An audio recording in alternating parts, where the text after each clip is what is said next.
I watched him laugh at me in front of everyone, the millionaire who thought he could break me. But what happened next left the entire restaurant in tears. Have you ever had that moment when someone tries to humiliate you, but instead of breaking down, something inside you just snaps? That's exactly what happened to me last Friday night at La Fontaine, where a simple shift turned into the night that would change everything. My name is Sarah, and for 3 years I've been hiding who I really am. You see, every night I put on this black uniform and serve $200 plates to people who barely look at me. They don't know that at home, I have over 200 original compositions hidden away. They don't see the calluses on my fingers from practicing until 3 a.m. They definitely don't know that 10 years ago I was supposed to be at Juilliard, but life had other plans. When Mom got sick, my piano dreams had to wait. Bills don't pay themselves, and chemotherapy isn't cheap. So here I am serving overpriced wine to people who think they're better than me. But that's okay. I've made peace with it. Or at least, I thought I had. Until he walked in. Leonard Grayson. If you've never heard of him, just picture every arrogant, self-made millionaire cliché you can think of, roll them into one person, and add a dash of cruel humor. The kind of man who tips 5% because he believes in teaching people the value of hard work. The moment he walked through those doors with his entourage, the entire atmosphere of the restaurant changed. You could feel it, the air getting thicker, the other servers tensing up. Everyone knew his reputation. I was assigned to his table. Great. The first hour wasn't too bad, just the usual demanding requests and condescending comments. But then he noticed something that would turn this ordinary Friday night into a battlefield of pride, talent, and redemption. He saw me glancing at the grand piano in the corner. It was just a quick look, a habit I couldn't break. That piano was my daily reminder of everything I'd given up. Every time I walked past it, my fingers would twitch, muscle memory aching to touch those keys. "Tell me, sweetheart," he said, swirling his 4th glass of scotch, "what's a girl like you doing in a place like this?" The question dripped with mockery. His friends leaned in, eager for entertainment. I should have just smiled and walked away. That's what they train you to do. But something in his tone, the way he looked at me like I was less than nothing. "I'm working towards something bigger," I replied quietly. His eyebrows shot up. "Oh, do tell."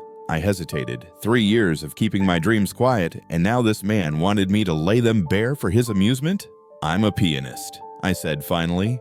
The laugh that erupted from his table made other diners turn their heads. But it was what he said next that changed everything. "A pianist? Serving tables?" He stood up, his voice getting louder. "Well then, why don't you give us a little performance? Show us what a talented artist you are." My heart stopped. This wasn't just a request, it was a challenge, a trap. What happened next would either destroy me completely or prove that sometimes the greatest victories come from our darkest moments of humiliation. The restaurant had gone completely silent. Every eye was on me, watching, waiting. Leonard Grayson stood there with that smug smile, probably thinking he'd just written the perfect ending to his evening's entertainment. The waitress who dared to dream, about to be humiliated in front of everyone. My hands were shaking, not from fear, but from anger. The kind of anger that builds up after years of swallowing your pride, of saying, "Yes, sir," and "Right away, sir," while your dreams collect dust in the corner. I thought about Mom then, about how she'd worked double shifts at the hospital, coming home with aching feet, but still finding the energy to sit and listen to me practice. How she'd cried when I told her I had to decline Juilliard. "Baby," she'd said, "sometimes life makes us choose between what we want and what we need to do." She'd been right, but standing there with Leonard's challenge hanging in the air, I realized something else she used to say. There's a difference between giving up your dreams and putting them on pause. My pause had lasted 3 years. "Well?" Leonard's voice cut through my thoughts. "Unless, of course, you were just making up stories to seem more interesting." His friends snickered. A few other diners shifted uncomfortably in their seats. I looked at the piano. The grand Steinway had been my silent companion for 3 years, watching me serve drinks and clear tables. Every day, I'd walk past it, my fingers itching to touch those keys. Sometimes, during slow afternoons, I'd catch myself staring at it, remembering the day I won my first competition at 12, playing Chopin's Nocturne in E-flat major, the way Mom had hugged me so tight I could barely breathe. Remembering the nights I spent practicing until my fingers cramped, dreaming of concert halls and standing ovations, remembering the letter from Juilliard and how it felt like holding my future in my hands, until Mom's diagnosis changed everything. "I'm waiting," Leonard said, checking his watch theatrically. "Though I suppose my appetizer is too." More laughter from his table. Something snapped inside me. Without a word, I placed my serving tray on an empty table. The glasses clinked softly as I set it down. Then, with every eye in the restaurant following me, I walked toward the piano. The walk felt like miles. With each step, I could hear Mom's voice. "Baby, you've got lightning in your fingers and thunder in your soul. Don't you ever let anyone tell you different?" I sat down at the bench, my black server's uniform a stark contrast against the gleaming white keys. The piano lid was already up. James, our regular pianist, had finished his set just an hour ago. Leonard's voice carried across the room. "Nothing too complicated now. Maybe chopsticks? That seems more your speed." More laughter. But it sounded distant now, because the moment my fingers touched those keys, everything else faded away. The restaurant, the people, Leonard's smirking face. It all disappeared.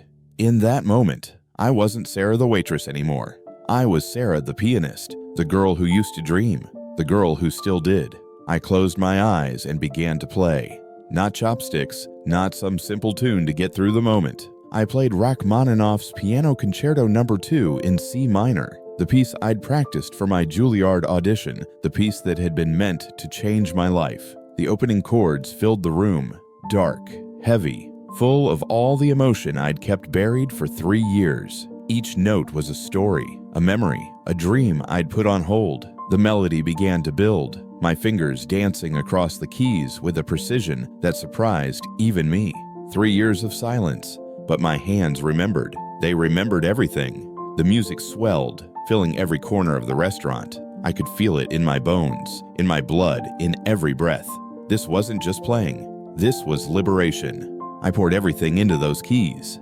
Every late-night shift, every rude customer, every moment I'd felt small or insignificant, but also every dream, every hope, every ounce of love for the music that had never really left me. As I reached the piece's crescendo, I dared to open my eyes. The sight nearly made me stumble. Leonard Grayson, the man who moments ago had been so sure of his superiority, sat frozen in his chair. His face had lost all trace of mockery. His mouth hung slightly open, his eyes wide with, was that awe?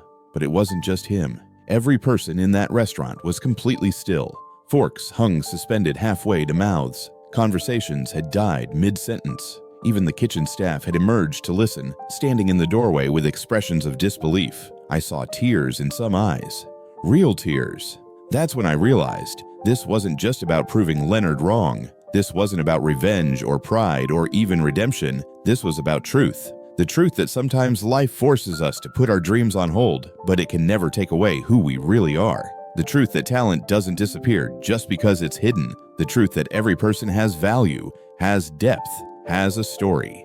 Even the ones serving your dinner. As I played the final notes, letting them ring through the silence of the restaurant, I felt something shift inside me. Something fundamental and irreversible. But what happened next? That's what truly changed everything. The final note hung in the air like a prayer. For a moment, nobody moved, nobody breathed. It was as if time itself had stopped to honor what had just happened. Then, like a wave breaking against the shore, the applause began. It started with one person, an elderly woman in the corner who had tears streaming down her face. Then another joined in, and another, until the entire restaurant erupted in thunderous applause. People were standing, cheering, some wiping their eyes. But I wasn't looking at them. I was looking at Leonard Grayson. He sat there, completely still, his face a canvas of conflicting emotions. The smug smile was gone, replaced by something I'd never expected to see.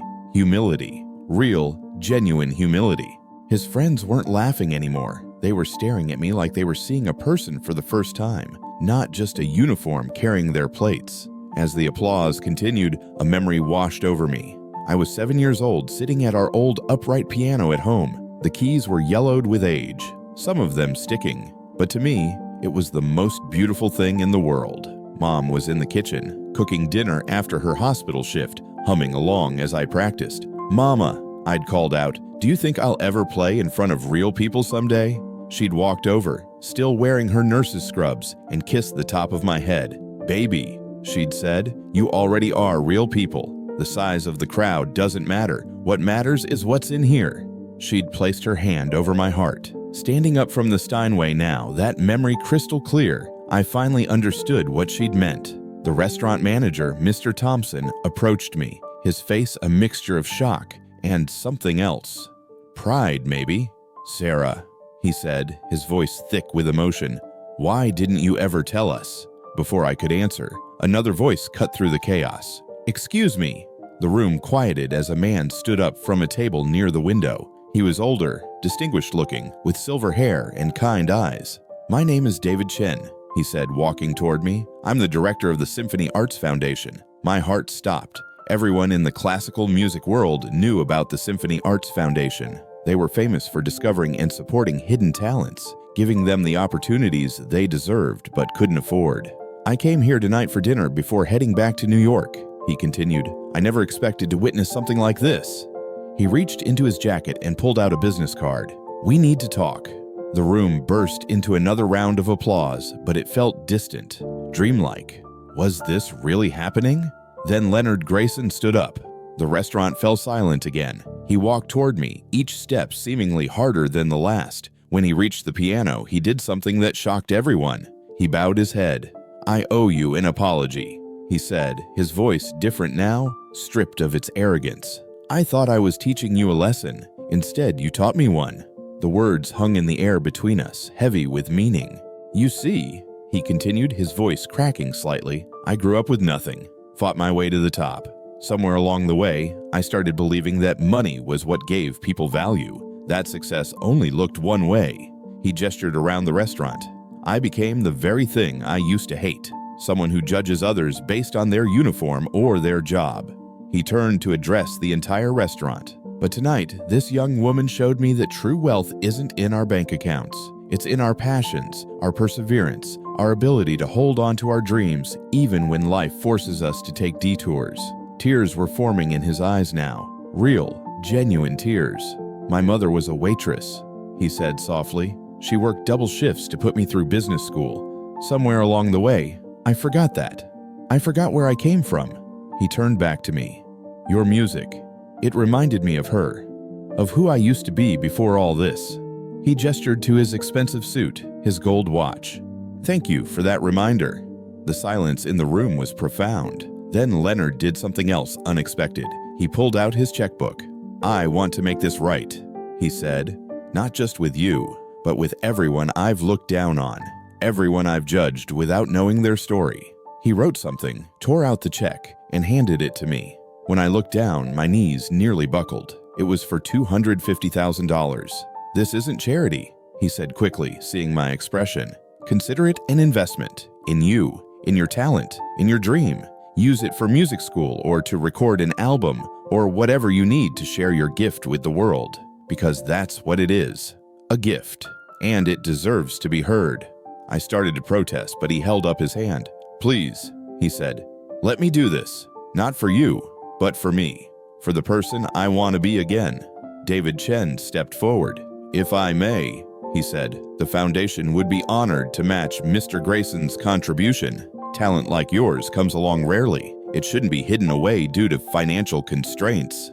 The room erupted in applause again, but this time I barely heard it, because through my tears, I saw someone standing in the doorway of the restaurant. Mom. She worked just 2 blocks away at Memorial Hospital. Someone must have called her. She was still in her nurse's scrubs, just like in my memory, but now she was crying, her hands clasped over her mouth, watching her daughter's dreams come back to life. I ran to her, and she wrapped me in her arms just like she had after that first recital so many years ago. "I told you," she whispered in my ear. "Lightning in your fingers, baby. Lightning in your fingers." That night changed everything, not just for me, but for everyone who witnessed it. Leonard Grayson went on to create a foundation that helps service workers pursue their educational dreams. He's different now, humbler, kinder.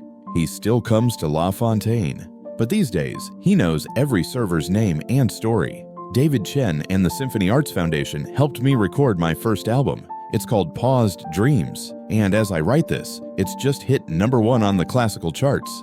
But more importantly, my story started a movement. Hidden talents began trending on social media, with people sharing their own stories of dreams put on hold, talents kept hidden, passions waiting to be revealed. Because here's the truth I learned that night. Sometimes life forces us to press pause on our dreams. Sometimes we have to take detours, make sacrifices, put on uniforms that don't reflect who we really are inside. But our talents, our passions, our true selves, they never really go away.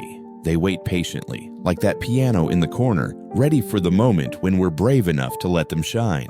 My name is Sarah Mitchell. I used to be just a waitress with a secret. Now I'm proof that it's never too late to press play on your dreams. What's your hidden talent? What dream have you pressed pause on?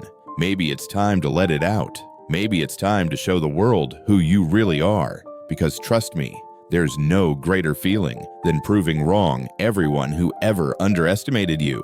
And who knows, maybe your moment is just waiting for you to be brave enough to take it. If my story touched your heart, don't forget to hit that subscribe button and share it with someone who might need this reminder today. Leave a comment below telling me about your paused dreams. I read every single one. Remember, every person you meet is fighting a battle you know nothing about. They might be a waitress with the soul of an artist, a janitor writing the next great novel, or a delivery driver with the voice of an angel. So be kind, be humble, and most importantly, never let anyone make you feel small, because you never know. The person you're looking down on today might just be tomorrow's rising star. They might be someone like me.